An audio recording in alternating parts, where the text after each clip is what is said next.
참 예수님, 지난 한 주간 안녕하셨어요?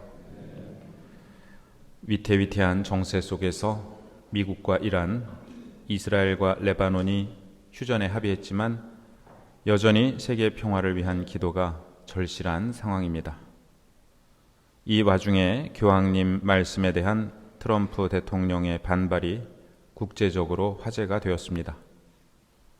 언론은 이를 교황님과 트럼프 대통령 사이의 설전으로 보도하지만 예수님께서 빌라도와 설전을 벌이신 것이 아니듯 교황님은 트럼프와 개인적인 설전을 벌이신 것이 아닙니다. 교황님은 사회교리에 입각하여 평화의 복음을 선포하셨고 이에 심기가 불편해진 트럼프 대통령이 도를 넘는 비난을 하였습니다. 그러나 전 세계인들은 누구의 말이 보편타당한 가치에 부합하는 옳은 말인지 이미 알고 있습니다. 또한 오늘은 4.19 혁명 66주년 기념일입니다. 우리가 누리고 있는 민주주의와 평화가 많은 분들의 피와 희생으로 이루어졌음을 잊지 말아야겠습니다. 지난 주일 복음에서 우리는 토마스 사도의 이야기를 통하여 부활하신 예수님을 공동체 안에서 체험하게 된다는 것을 묵상했습니다. 이번 주 복음에서는 엠마오로 가는 제자들에게 나타나신 예수님 이야기를 들었습니다. 제자들 두 사람이 예루살렘에서 예순 스타디온, 즉 11km 정도 떨어진 엠마오라는 마을로 가고 있었습니다. 그들은 그동안 일어난 일들에 대해 이야기 나누고 있었는데 어느새 예수님께서 가까이 오시어 함께 걷고 계셨습니다. 예수님께서 걸어가면서 무슨 말을 서로 주고받느냐 하고 물으시자 그들은 침통한 표정을 한 채 멈추어 섭니다. 이어서 그간의 일들에 대해 설명드립니다. 백성들이 품었던 기대, 예수님께서 당하신 비극적 죽음, 그런데 그분의 무덤이 비어 있었고 천사들이 나타나 예수님이 살아계시다고 전했다는 몇몇 여인들의 말에 대한 이야기입니다. 그들은 이 여인들의 말을 믿지 않고 있었습니다. 그렇기에 슬픈 표정으로 다른 제자들을 떠나 길을 가고 있었습니다. 예수님께서는 말씀하십니다. 아, 어리석은 자들아, 예언자들이 말한 모든 것을 믿는데 마음이 어찌 이리 굼뜨냐. 이어서 구약 성경 전체에 걸쳐 메시아에 관한 기록들을 설명해 주십니다. 엠마오 가까이 이르러 예수님께서 더 멀리 가려고 하시는 듯하자 그들은 말씀드립니다. 저희와 함께 머물러 주십시오. 저녁 때가 되어가고 날도 이미 저물었습니다. 예수님께서 그들과 함께 들어가 자리를 잡으신 후 빵을 들고 찬미 드리신 다음 그것을 쪼개어 주십니다. 여기에는 4개의 동사가 연이어 나타나는데요. 빵을 들고 찬미 드리시고 쪼개시고 주십니다. 이 4개의 동사는 5,000명을 먹이신 기적 때에 그리고 최후의 만찬 때에도 똑같이 등장합니다. 5,000명을 먹이신 기적이 성체성사를 예고한 것이라면 최후의 만찬은 성체성사의 재정이고 엠마오에서의 식사는 성체성사의 재현입니다. 그러자 그들의 눈이 열려 예수님을 알아봅니다. 그들의 눈이 열렸다는 표현은 창세기에도 나옵니다.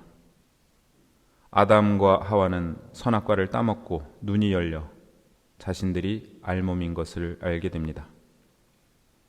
인류가 하나님과 같아지기 위해 선악과를 먹었을 때 눈이 열려 자신들의 벌거벗음을 보았지만 예수님께서 눈을 열어주신 엠마오의 두 제자는 주님의 현존을 봅니다. 아담의 범죄로 죽음의 눈을 떴던 인류가 이제 예수님으로 인해 부활의 눈을 뜹니다. 엠마오의 식사는 이렇게 새로운 창조의 첫 번째 식사가 되었습니다. 우리는 이 식사를 되풀이하고 있습니다. 우리가 봉헌하고 있는 미사가 바로 그것입니다. 주님께서 우리의 눈도 열어주시어 이 미사 안에 계신 당신을 알아배웁게 해주시기를 청합니다. 그들의 눈이 열리자 예수님은 그들에게서 사라지십니다. 그들은 말합니다. 길에서 우리에게 말씀하실 때나 성경을 풀이해 주실 때 속에서 우리 마음이 타오르지 않았던가? 이 말씀을 가만 들여다보면 그들은 예수님의 말씀을 들으면서 이상하네, 내 마음이 타오르고 있네, 이렇게 반응하지 않았습니다. 침통한 표정으로 낙담하여 말씀을 듣고 있었습니다. 그러나 그들 마음 한켠에 불타오름이 있었습니다. 그들은 당시에는 이 불타오름을 알아차리지 못합니다.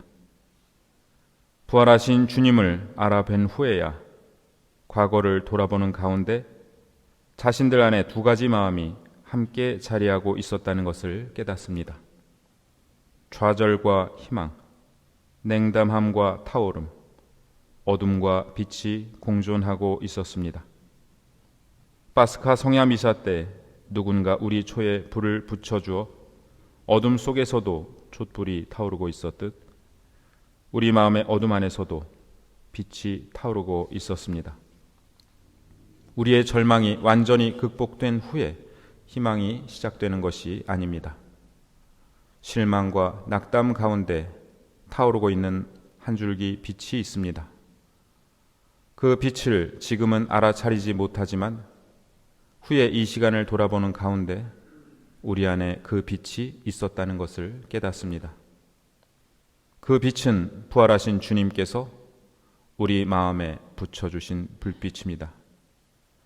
우리가 낙담해 있는 순간에 주님은 우리 마음의 초에 불을 붙여주셨습니다. 다만 눈물에 가려 우리가 그 빛을 보지 못했을 뿐입니다. 우리도 복음의 제자들처럼 예수님의 부활을 체험하고 싶습니다. 그러나 제자들은 예수님의 부활을 체험한 것이 아니라 부활하신 예수님을 체험했습니다. 우리도 그러합니다. 내가 살아오면서 체험한 모든 신앙 체험이 부활하신 예수님 체험입니다.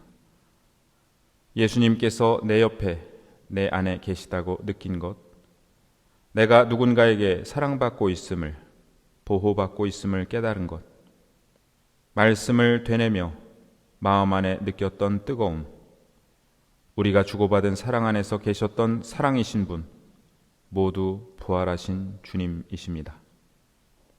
예수님께서 부활하지 않으셨다면 우리는 죽은 사람이 받아먹어라 내 몸이다 라고 한 것을 경건한 척 받아먹고 있을 뿐입니다.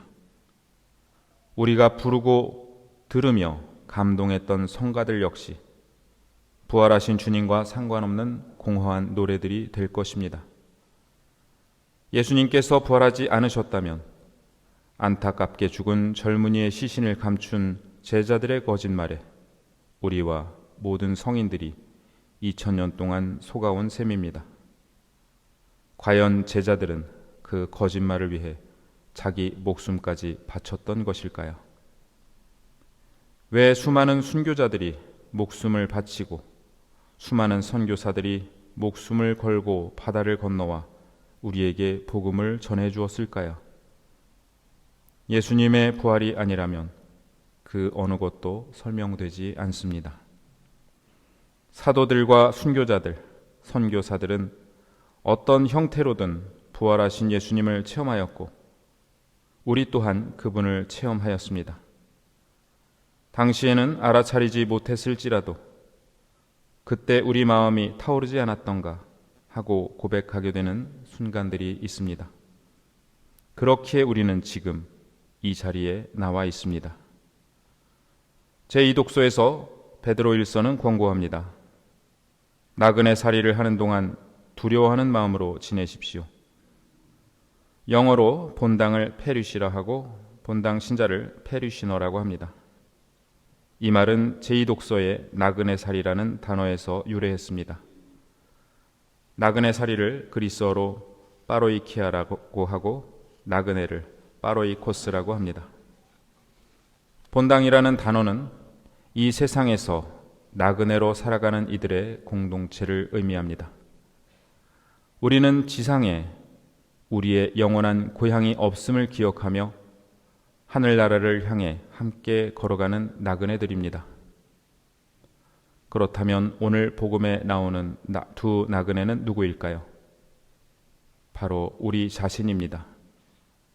영원한 고향을 향해 걸어가면서 때론 낙담에 빠져있는 우리 여정에 어느 틈엔가 예수님께서 와서 함께 걷고 계십니다.